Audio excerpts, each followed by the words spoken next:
za ustvarjalno delo z ljudmi je izjemno pomembno, da se naučimo dati pozornost ljudem, ki delajo z nami. Neverjetno je, če raziskujemo, koliko zamere se rodi med ljudmi, zato ker ne doživijo pozornosti, kadar so v skupini. Mislim, da razlog je predvsem v tem, da se mi ne zavedamo, kako je pozornost in doživljanje tega, pozornosti od drugih, za človeka življenjska potreba. Včasih rečejo nekom, ta išče pozornost, in to kako zveni, ne? Otroči, nečimer, ne vem, kaj se gre, ne? Mislim, zakaj bi moral dobiti pozornost. Dajmo živeti brez tega, ne? Sej tako zgleda. V resnici pa je pa potreba pozornosti nekaj, kar spada prav k človeškemu bitju, prav biološko. To pomeni, da celo naše telo globoko dojema pomanjkanje pozornosti ali prisotnost pozornosti. Ugotovljeno je bilo, da celo nedonošenček, ki leži v inkubatorju, s popolno jasnostjo in biološko doživlja, ali ga gledamo, ne rečem dotikamo se, da ga dogleda in je pozoren na to, kaj se mu dogaja. To pomeni, da pogled dobesedno fizično deluje na nas in nekaj v nas sproži. Kaj sproži v nas pozoren pogled drugega? Dvig vitalnosti. Pravi, mi se počutimo oživljeni, vse v nas zaživi, ne? Od metabolizma do krvnega obtoka, do bitja srca, do možganske dejavnosti, če zaživimo v drugem. Se pravi, če začutimo, da drugi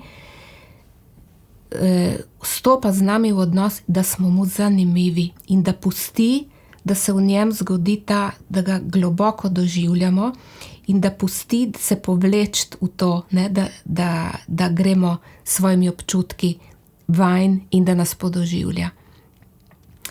Zrcalni nevroni v človeku so vgrajeni, kar pomeni, da jih je predvidela naša narava. Ne? Zrcalni nevroni nam pomagajo, da ko jaz vidim drugega, naprimer, da joka, moje telo ponazori, kaj to pomeni in jaz lahko to doživljam.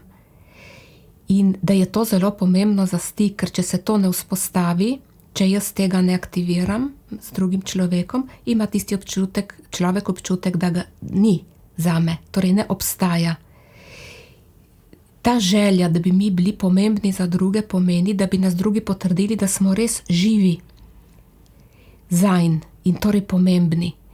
In kadar kdo dela in sodeluje v neki skupini in se mu zdi, da ga nihče ne vidi, da nihče ne opazi njegovega prispevka, pomeni, da je čisto vseeno, če je ali pa če ni.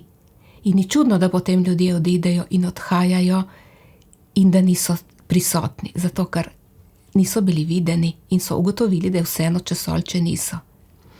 Torej ta želja, da bi ljudje opazili naš prispevek in to, da mi smo zraven, je nekaj, kar naj bi kulturni delavci ali pa tudi ljudje v vsakdanjih odnosih globoko upoštevali. Ker mi smo navajeni samo na bežeče stike, ne? Ker ko se nekdo ustavi na cesti in nas vpraša, dober dan, kako je? Ta človek ima že nogo pripravljeno, da gre naprej in moj odgovor je lahko samo fajn ali pa karkoli že, to, ker on se ni pripravljen ustaviti z mano. Torej tisto vprašanje ni bilo resnično vprašanje in ni moglo priti do stika. In to vprašanje, kdo si zame vzame čas za to, da me doživlja, je ključno vprašanje, zato ker če si ne vzame časa, je definitivno jasno, da me ne more doživljati, zato ker mi doživljamo drugega samo v času. Čas je tisti kriterij, zaradi katerega jaz lahko zaživim v drugem ali ne, ker v bežečem stiku jaz ne morem doživeti drugega. Zakaj? Zato, ker občutki potujejo v telesu en določen čas. Kadar jaz mislim, gre to z tisočinke sekundo na tisočinko sekunde in gre bliskovito. Medtem ko občutki, se pravi, da drugega doživljam in čutim, potujejo veliko počasneje. In jaz rabim vsaj 1 minuto za to, da vidim, kako drugi gleda, da mu vidim v oči, da ga začutim kot človeka in da se mi vsaj približno zazdi, kaj v njem živi v tem trenutku, kaj se mu dogaja in da ga sploh vidim.